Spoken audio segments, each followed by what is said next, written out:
to run past it. "Slater," she said, trying to keep the panic out of her voice, not wanting Willa to pick up on it. Slater held up his hands in a calm-down gesture. "It's cool," he said. "This'll be good. Good footage." "Good footage?" said Jesse. "Are you—" "God damn it, Kark," yelled Slater. "Get the camera out here." Okay, said Kark, emerging from the cabin, holding the video camera.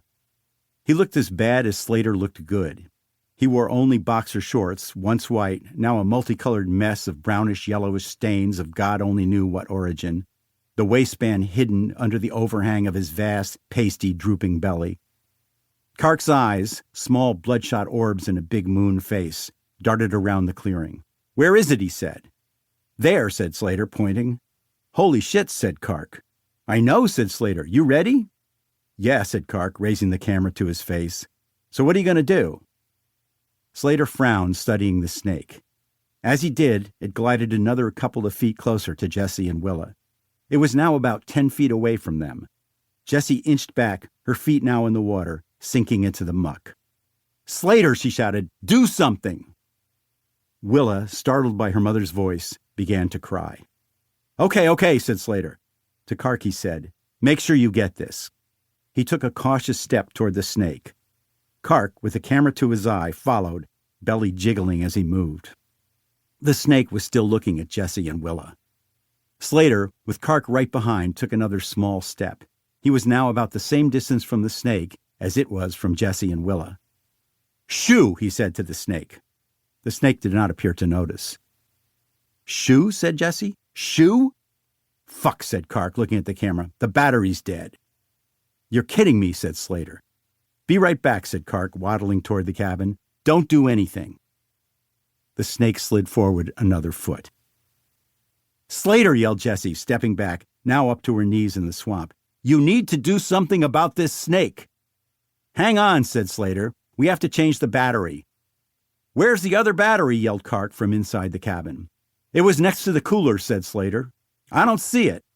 "Jesus Christ," said Slater, heading back to the cabin. "Slater!" yelled Jessie. "Just hold still," Slater answered. "I'll be right back." He disappeared through the doorway. The snake slid forward. It was now less than 5 feet away from Jessie. Clutching Willa, she took another step back into the murky water, her legs sinking deeper into the muck. She realized she was about to become stuck there. "Slater!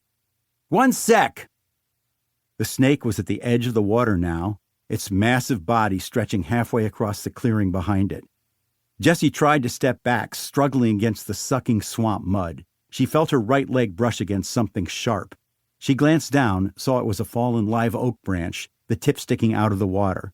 She lifted Willa to her left arm, reached down, grabbed it, and yanked. It didn't move. "Damn it," she said.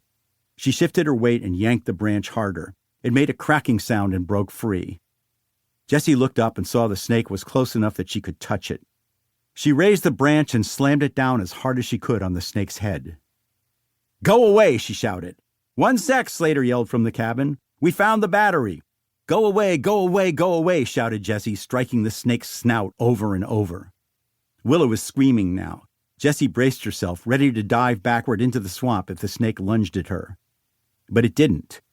Instead, it turned its head away from the pesky branch and glided, unhurriedly, to the side of the clearing, then disappeared into the tall sawgrass. Jessie, struggling, pulled her feet from the sucking, stinking muck and stumbled forward onto firm ground. She fell to her knees, gasping and clutching her baby, who was still crying. "It's okay, Willa," Jessie said, fighting her own tears. As she knelt there, trying to calm herself and her baby, Slater emerged from the cabin, followed by Kark with the camera. "Where is it?" said Slater, looking around. "Jess, where's the snake?" Jessie, still trying to catch her breath, waved toward the edge of the clearing. "Shit," said Slater. He turned to Kark. "We finally get a fucking python and you have a dead fucking battery." Kark, from behind the camera, said, "Maybe it's still there." Slater, with Kark trailing, walked across the clearing. He stopped at the edge and looked at the thick wall of sawgrass. "Is this where it went?" he asked Jessie. She glared at him. "Why didn't you go in there and see?" Slater looked back at Kark, who had the camera to his eye.